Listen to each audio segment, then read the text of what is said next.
নমস্কার, আমি জয়ন্তী। আমাদের রান্নাঘরে আপনাদের সকলকে স্বাগত। আজকে আবারও আরেকটি নতুন রেসিপি নিয়ে আপনাদের সামনে হাজির হয়ে গেছি।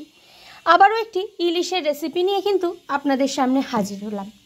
তো আশা করছি এই রেসিপিটা হয়তো আগে আপনারা ট্রাই করেননি, তো তার জন্য সম্পূর্ণ ভিডিওটি দেখবেন। রেসিপিটি কিন্তু ভীষণই ইজি, খুব সহজেই কিন্তু অল্প সময়ের মধ্যে এই রেসিপিটি বানিয়ে নেওয়া যায়। তো যদি ভিডিওটি ভালো লাগে অবশ্যই কিন্তু লাইক, কমেন্ট, শেয়ার করবেন। নিজেদের বন্ধুবান্ধব এবং পরিবারের সকলের সাথে ভিডিওগুলি অবশ্যই শেয়ার করে নেবেন।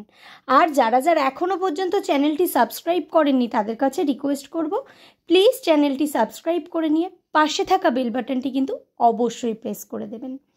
তো এখানে কিন্তু আজকে শিলের মধ্যে মা এখানে তিল নিয়েছে, সাদা সর্ষে এবং কালো সর্ষে, এবং তার সাথে কিন্তু কাঁচা লঙ্কা। এই সমস্ত কিছু শিলে বা পাটার মধ্যে বেটে দেবে। তো শিলে বাটা যে কোনো মশলারই কিন্তু স্বাদ কিন্তু হয় দুর্দান্ত। আমি তো শিলে একদমই মশলা বাটতে পারি না, তো সেই কারণে মা কিন্তু আজকে আমাকে মশলাটা বেটে দিচ্ছে। আর মা কিন্তু ভীষণ ভালোভাবে কিন্তু শিলে মশলা বাটে। আমার দুই মাই কিন্তু খুব ভালো শিলে মশলা পিষতে পারে বা বাটতে পারে, আমি কিন্তু একদমই পারি না। আমার ভরসা মিক্সি।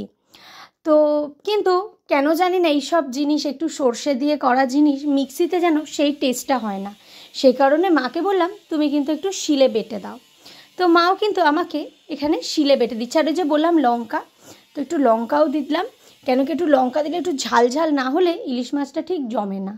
আর তার মধ্যে যেহেতু সর্ষে রয়েছে, তো এখানে প্রথমে আমরা মাছগুলি নিয়ে নিয়েছি এবং মাছের মধ্যে ওই যে মা যে মশলাটি বা পুরটি বানিয়ে দিচ্ছিল আমাকে শিলের মধ্যে, সেই মশলাটি নিয়েছি এবং এছাড়া নিয়েছি হলুদ এবং নুন। ইলিশ মাছ এমনই একটি মাছ, এর জন্য কিন্তু কোনো সেই রকম মশলার প্রয়োজনই হয় না। ওর নিজস্বই গন্ধ এবং স্বাদ এতটাই সুন্দর যে শুধুমাত্র এইরকমভাবে নর্মালি এমনিও দেখবেন, নর্মালি ভাজলেও কিন্তু ইলিশ মাছ ভীষণ ভালো লাগে। অনেকে দেখবেন ইলিশ মাছ, যেমন আমি তো আজকে যেটা করছি এটা তো তিল ইলিশ ভাপা। তো অনেকে দেখবেন যে ইলিশ মাছে এমনি নর্মালি আমি শুনেওছি বা অনেককে দেখেওছি যে হলুদ এবং নুন দিয়ে কিন্তু মাছটা মাখিয়ে নিয়েই শুধুমাত্র ওটাই কিন্তু ভাপা করে, নাকি তার স্বাদও নাকি দুর্দান্ত হয়। আমি তো কোনো দিন ট্রাই করিনি, আমি জানিও না। তো আজকে এই জন্য এই রেসিপিটা মেনলি করার কারণ কি জানো?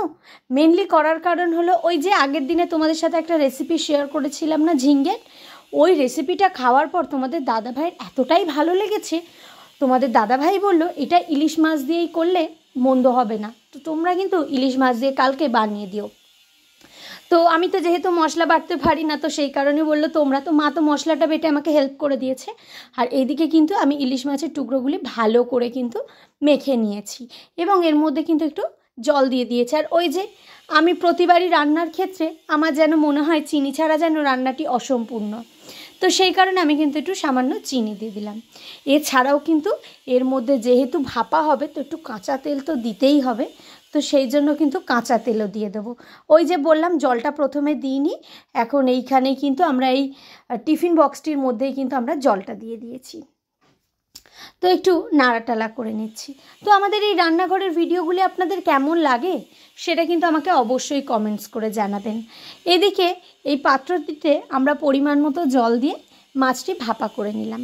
তো এই যে দেখতেই পেলেন খুব অল্প সময়ে কিন্তু চটজলদি একটা সুন্দর, আমরা তো সবসময় সর্ষে ইলিশ বা ভাপা ইলিশ খেয়ে থাকি, কিন্তু তিলে ভাপা ইলিশের কিন্তু স্বাদ কিন্তু পুরোটাই আলাদা। তো অবশ্যই কিন্তু বাড়িতে বানাবেন আর আমাকে কমেন্টস করে জানাবেন এই রেসিপিটি আপনাদের কেমন লাগলো। তাহলে আজকের ভিডিওটা এইটুকু, হবে আবারও আপনাদের সাথে নতুন কোনো রেসিপি নিয়ে খুব তাড়াতাড়ি। তো তার জন্য কি করতে হবে, অবশ্যই কিন্তু চ্যানেলটি সাবস্ক্রাইব করে রেখে পাশে থাকা বেল বাটনটি প্রেস করে দেবেন, তাহলেই প্রথম নোটিফিকেশন আপনাদের কাছেই পৌঁছে যাবে। সবাই ভালো থাকবেন, সুস্থ থাকবেন। সকলকে অসংখ্য ধন্যবাদ সম্পূর্ণ ভিডিওটি দেখবার জন্য।